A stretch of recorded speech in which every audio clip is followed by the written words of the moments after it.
On the evening of July 28, 2025, routine life inside one of New York City's most prestigious office towers was shattered. 345 Park Avenue, a skyscraper that houses the National Football League and Blackstone, the world's largest private equity firm, became the scene of a mass shooting that left 4 people dead and several injured.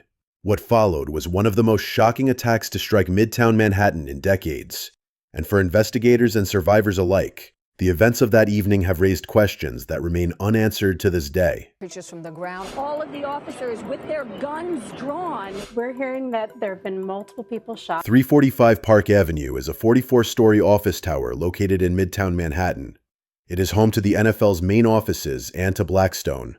Blackstone, a financial firm that manages more than $1 trillion in assets, is considered one of the most powerful companies in the world. The building is guarded by extensive security. Multiple checkpoints, surveillance cameras, and private guards monitor every floor. Yet on that July evening, all of those layers of protection failed. Among those working late that night was 42-year-old Wesley LePatner, a senior managing director at Blackstone. And we learned this morning that Wesley LePatner, the head of Blackstone's real estate investing group, is among the 4 people who were killed here yesterday. LePatner led the company's massive real estate investment trust, overseeing billions in assets. Colleagues describe her as one of the firm's most respected executives, known for her intelligence, focus, and leadership. She was also a mother of 2. Her presence in the building that evening placed her at the center of what would become the deadliest office shooting in New York in recent memory. The shooter, 27-year-old Shane Devin Tamura, traveled from Las Vegas to New York City in the days before the attack.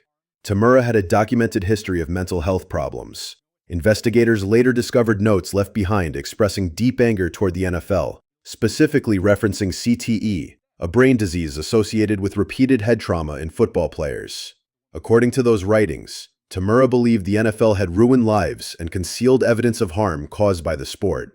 What investigators could not determine with certainty was why he chose 345 Park Avenue, an office tower that houses both the NFL and Blackstone. At approximately 6:27 p.m., Tamura entered 345 Park Avenue, carrying an M4-style rifle concealed in a bag. Without warning, he opened fire in the building's main lobby. 3 people were killed almost immediately: a building security guard, NYPD officer Didarol Islam, 36 years old, who was working a private security assignment, and Julia Hyman, 27, an employee of Rudin Management, the company that owns the tower. Tamura selected the 33rd floor, the floor where the NFL maintains its offices. But the 33rd floor is also home to senior executives at Blackstone. Why Tamura went there remains unclear.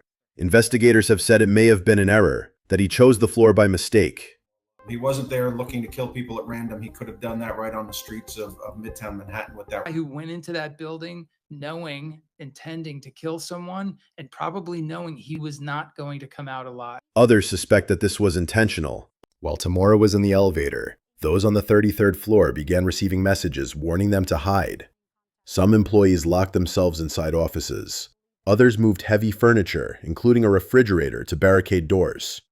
In recorded interviews, survivors described the next moments as the most terrifying of their lives. Tamura exited the elevator and opened fire again.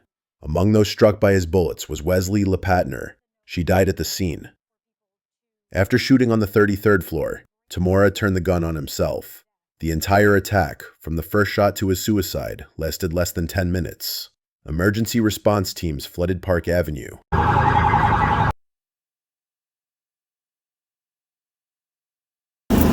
I believe he said the 19th floor, Central. That's what.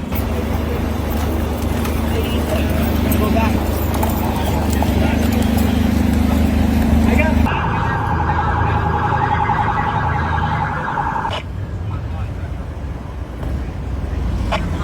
Central, last on location of perpetrator. Identifying the long gun, Central. Deploy the long gun.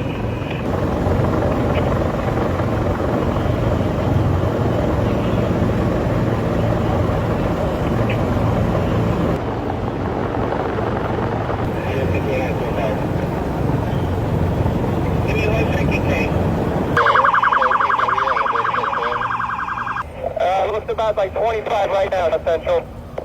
And who's giving... Careful, be advised, we're still evacuating the building. Send an amount of 53rd Street. Send an amount of 53rd Street. SWAT teams cleared the building floor by floor. When they reached the 33rd floor, the shooter was already dead. 6:28 p.m., the 911 call center started receiving multiple 911 calls for an active shooter inside of 345 Park Avenue at 52nd Street in Manhattan. What happened next is under an active investigation and details are still coming in. The building's security camera footage shows the shooter enter the lobby, turn right, and immediately open fire on an NYPD officer. One additional male is shot in the lobby. Shooter then calls the elevator, which opens in the lobby. A female exits that elevator and he allows her to walk past him unharmed. He goes up to the 33rd floor, which is route and management, and begins to walk the floor, firing rounds as he traveled. One person was struck and killed on that floor. He then proceeds down a hallway and shoots himself in the chest. For those who lived through the attack, the trauma was overwhelming.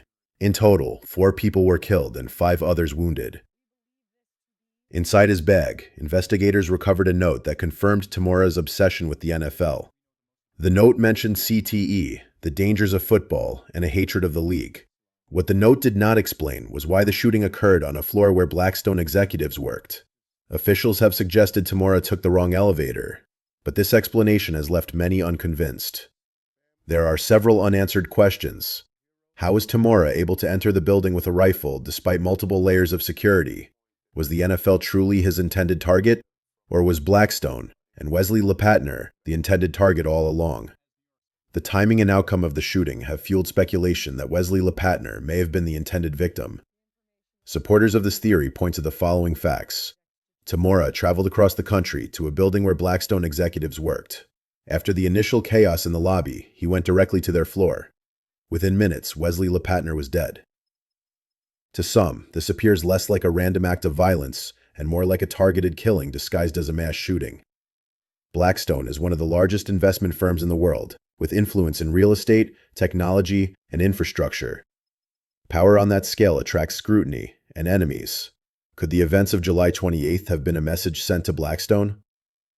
Some survivors reported that the gunfire on the 33rd floor sounded as if it came from more than one direction. However, investigators have stated that there was only one shooter. These conflicting accounts have contributed to the ongoing speculation surrounding the incident. In total, 4 lives were lost on July 28, 2025. Officer Didarul Islam, Julia Hyman, and Wesley LePatner. Dozens of others were injured. Today, the official narrative concludes that the attack was the act of a lone, mentally ill gunman.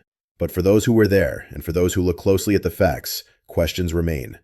Was this a random act of violence, or was it something far more deliberate?